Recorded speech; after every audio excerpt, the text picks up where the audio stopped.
Bwana Yesu asifiwe, mtu wa Mungu. Haya ni majira na nyakati za sherehe za wakati wa Christmas.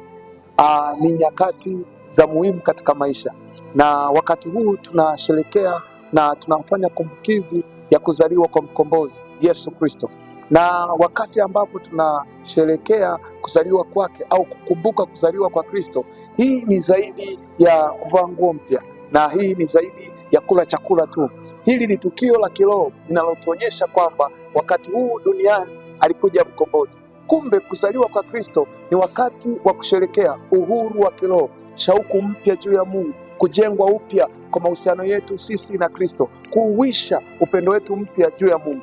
Hivyo mtu wa Mungu, nakusihi ya kwamba tunaposherekea wakati huu wa Christmas huwa wakati mzuri wa kuinua tena viwango vyako vya kumpenda Mungu, lakini ni wakati tena wa kuinua shauku yako juu ya Mungu. Ni wakati mzuri tena wa kushikamana na Mungu.